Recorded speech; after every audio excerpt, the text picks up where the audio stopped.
The Parable of the Empty Bowl. There was once a wise monk who lived in a small village at the foot of a towering mountain. His teachings were renowned, and people from all around would travel far and wide to seek his guidance. One quiet afternoon, a group of his students gathered for their usual lesson in the monastery. The monk entered the room, carrying with him a simple, unadorned bowl. Without saying a word, he placed the bowl in front of them. The students, curious, waited for him to speak, unsure of what to expect. After a few moments of silence, the monk finally addressed them, his voice calm yet carrying an undeniable weight. "Fill this bowl with wisdom," he said. The students exchanged glances, unsure of what he meant. But each one of them was eager to demonstrate their understanding and wisdom. They believed they had the answer, each in their own way. The first student, a young man known for his strength and pride, was the first to act. Confident in his own knowledge, he walked up to the bowl and began placing large, heavy stones into it. He smiled to himself as he added more and more, certain that wisdom was something solid and unyielding, something you could hold firmly in your hands. He filled the bowl to the brim with stones, leaving no space for anything else. With a self-assured nod, he stepped back and awaited the monk's approval. The second student, a woman known for her practicality, stepped forward next. She observed the bowl, and with a thoughtful expression, began to pour sand into it. She believed that wisdom, like sand, could fill all the gaps in a person's life. The finer grains would settle into every corner, leaving no room for doubt or uncertainty. She poured and poured until the bowl was filled with sand, thinking she had done the monk's bidding perfectly. Finally, the third student, a quiet and introspective individual, approached the bowl. He had always been unsure about the nature of wisdom, feeling like it was an elusive thing, hard to grasp and even harder to understand. He decided that wisdom must be something fluid, something that could adapt to any situation. With this in mind, he poured water into the bowl, watching it flow smoothly and fill every inch of the space. Wisdom flows like water, he thought to himself.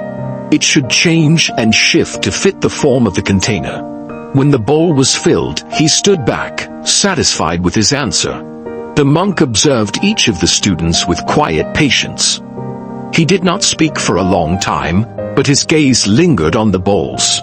The students waited in anticipation, their hearts full of hope, waiting for the monk to praise them for their effort. Finally, the monk spoke, but his words were not what they expected. "None of these bowls are filled with wisdom," he said, his voice calm but firm. The students were stunned. They looked at each other, confused. "But I filled it," the first student said, pointing to the bowl full of stones. "Wisdom is strength, something that must be solid and firm," he added, his voice filled with conviction. "And I filled it with sand," said the second student. "Wisdom should fill every gap, every empty space. It should cover everything." The third student spoke. "I filled it with water because wisdom is fluid, adaptable, and ever-changing. It should flow and adjust to life's circumstances." The monk shook his head slowly, his expression gentle but wise. He gestured to the first bowl, the one filled with heavy stones. "The stones represent the way you hold on to rigid beliefs and ideas. While strength can be important, too much rigidity can leave no room for growth. You cannot fill your heart with wisdom if you insist on holding on to beliefs that have no space for new ideas." He turned to the second bowl, the one filled with sand. "The sand represents the distractions and unnecessary things that fill your life. You may think that filling your life with endless tasks, worries, and concerns will bring fulfillment, but in the end, it only buries you. There's no room left for reflection, for learning, or for growth." Finally, he pointed to the third bowl, filled with water. "Water is fluid, yes, but it cannot hold wisdom if it has no depth.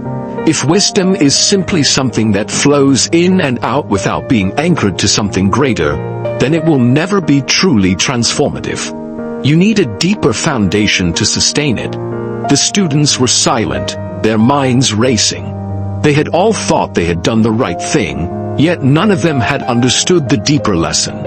The monk looked at them and spoke slowly, allowing his words to sink in. Wisdom, he said, cannot be gained by simply filling an empty space with what you already know or what you think you should know. To truly gain wisdom, you must first empty the bowl of all the distractions, assumptions, and beliefs that prevent it from being filled with what matters. Wisdom comes from making space for it, through reflection, openness, and the willingness to accept that you do not have all the answers.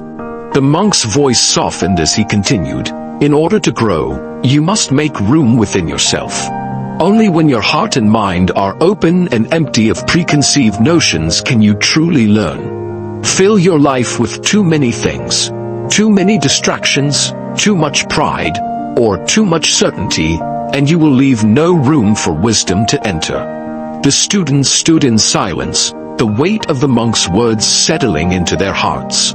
They had thought that wisdom could be acquired in the same way one acquires objects, by collecting them and holding on to them tightly. But now they realized that true wisdom was not something to be collected. It was something that could only fill a space that was made ready for it, something that could only enter when they made room for it, cleared their minds, and let go of all that cluttered their hearts.